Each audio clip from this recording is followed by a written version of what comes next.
Salut tout le monde, bon voilà, je viens de faire une petite sortie en forêt. Je vais vous faire voir un petit peu comment nettoyer la bête, parce que comme vous pouvez le voir là, il y en a vraiment partout, hein.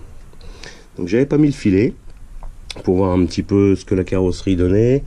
On voit qu'il y a pas mal de terre, de boue dans le compartiment de la batterie, des servos du moteur.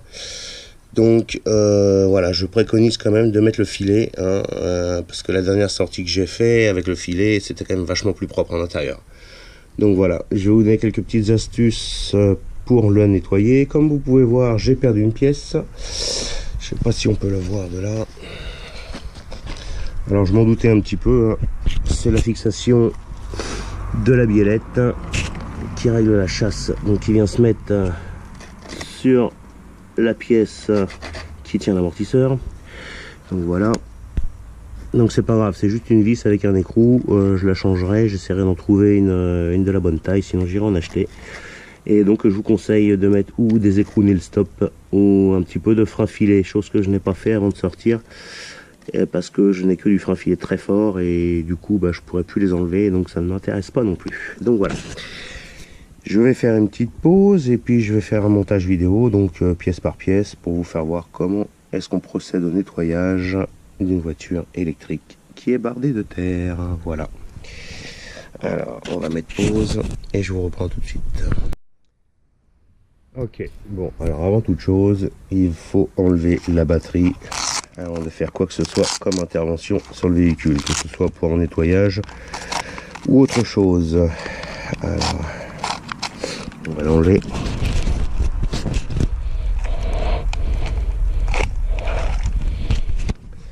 Voilà. Excusez-moi pour la buée, mais j'étais obligé de mettre la caméra dans la bouche pour la tenir. Voilà, donc on va réserver la batterie, qui est à plat, bien sûr, que je rechargerai tout à l'heure.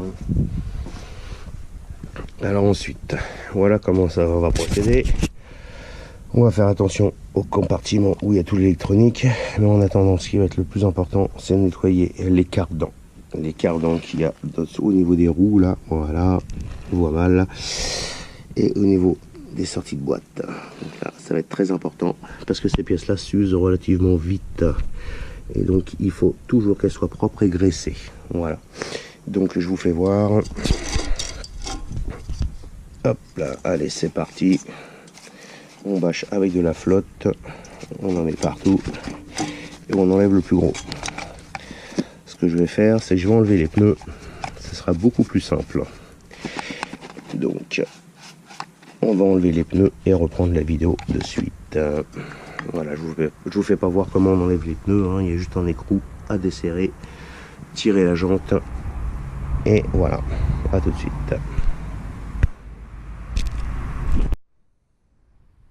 Voilà, les 4 pneus sont enlevés, donc là on va avoir accès beaucoup plus facilement pour le nettoyage. Donc pour ceux qui n'ont jamais fait de modélisme, les outils de prédilection, c'est le pinceau et la brosse à dents que j'irai chercher tout à l'heure pour nettoyer aux endroits les plus étroits. Voilà, donc vous voyez, j'y vais franco, hein. Il faut vraiment enlever le maximum sans faire tomber la voiture, ce serait pas mal. Voilà, donc je vais faire tout ça et je vais vous reprendre une fois le nettoyage grossier fait. Voilà, à tout de suite. Bon, il m'a fallu à peu près un petit quart d'heure, hein, pour nettoyer au pinceau et à la brosse à dents. On voit ou pas sur la vidéo qu'il reste encore pas mal de merde à enlever. Voilà, au niveau des cardans surtout. Donc là, ce que je vais faire, c'est que je vais démonter les 4 roues à l'identique de celle-ci. Voilà, donc je vais enlever la petite vis qui tient la biellette pour avoir accès au cardan. Donc voilà, je vais faire ça sur les 4 et ensuite on va procéder au nettoyage, graissage des cardans. Bon voilà, alors j'ai enlevé les biellettes de direction pour l'avant, la biellette qui règle la chasse et le pincement, et les amortisseurs que j'ai enlevés du bras en haut. Voilà. Alors moi, ce que je vous conseille, hein, c'est que tous les boulons que vous ne pouvez pas remettre sur la voiture au démontage, vous nous les réservez. Voilà, comme j'ai fait là dans la carrosserie. Tout ça, les écrous de roue. Et pour le reste, tout ce qui est écrou qu'on peut remonter sur le véhicule, je le remonte directement. Comme on voit là, l'écrou pour l'amortisseur et aussi l'écrou de la biellette de direction. Je l'ai remis sur la fusée, comme ça je ne peux pas la perdre et je ne la chercherai pas au remontage. Donc voilà, on a aujourd'hui maintenant les cardans propres. Celui-là, il faut que je le nettoie. Voilà. Et on va pouvoir passer au graissage. Donc il faut le souffler déjà, nettoyer, souffler, pour enlever tout ce qui peut avoir comme impureté dans les noix de cardan. Et ensuite, je vais le graisser avec de la graisse cuivre. Alors, je ne l'ai pas là sous la main, je vais aller la chercher. Donc voilà, ça c'est la graisse que j'utilise, c'est de la graisse cuivre en pulvérisation. Ça a l'avantage de rester dans les noix de cardan quand ça se met à tourner. Parce que si on mettait de la graisse classique, bah avec la force centrifuge, ça en mettrait partout, mais il n'y en aurait plus dans la noix de cardan. Donc voilà, c'est pas ce que l'on veut. On veut en même temps une graisse assez fluide pour éviter que ça retienne toutes les impuretés dans la noix de cardan. Parce que la graisse, ça a un avantage, mais ça a des inconvénients aussi. Donc voilà, je vais tout nettoyer, graisser, et puis on se revoit après. Bon, donc en continuant de nettoyer, je me suis aperçu que le côté où j'ai perdu la tige filetée a dû prendre un coup. Parce qu'effectivement là, le protège amortisseur n'est plus en place, il a cassé. Donc on voit les deux pattes de fixation, une là et une là. Donc la pièce là, elle a sauté. Et en regardant de plus près, le bras a énormément de jeu. Donc voilà à quoi sert aussi le démontage, la maintenance du véhicule. Parce que là, clairement, si je m'en étais pas aperçu, la sortie prochaine était foutue. Car l'axe là, à mon avis, il est cassé à l'intérieur. Donc je vais le démonter, on va le remplacer avant le remontage de tout ça. Donc voilà, je fais aussi cette vidéo pour les gens qui n'ont jamais fait de modélisme, ou pour les jeunes qui voient des vidéos très attractives sur YouTube. Il faut savoir qu'il faut s'y connaître un petit peu en mécanique, il faut aimer faire de la mécanique et il faut en prendre soin, parce que sinon ça ne dure pas bien longtemps et les sorties se passeront mal.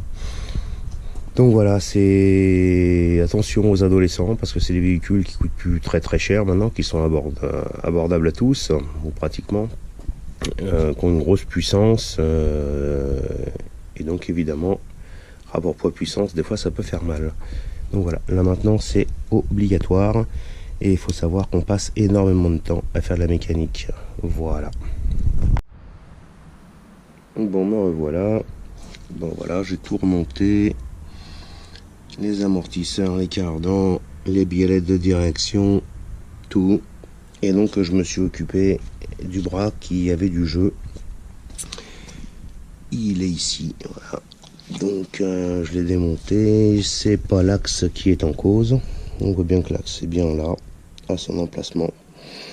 Mais j'ai trouvé ce qui se passait. Ça, petit bout de plastique qui a cassé. Voilà. On dirait c'est pas grand chose, mais c'est le bouchon qui permet à l'axe de rester en place. Je sais pas si on le voit, voilà. Donc là, le petit bouchon plastique qui vient s'insérer dans cette pièce là, mais de l'autre côté. Donc ça, de ce côté là c'est le bouchon, on voit bien, et de l'autre côté à l'endroit où on met l'axe. Voilà. Donc c'est ce petit bout de plastique qui a explosé. Je vais essayer de le re-rentrer un peu plus dans son logement, le découper proprement au cutter pour que ça arrive bien à ras de la pièce, et je vais essayer le remontage, voir si ça fonctionne en attendant que j'en rachète. Voilà. Bon, la vidéo se finit. Je suis content d'avoir partagé ce moment avec vous. J'espère que pour les novices, vous prenez bien l'ampleur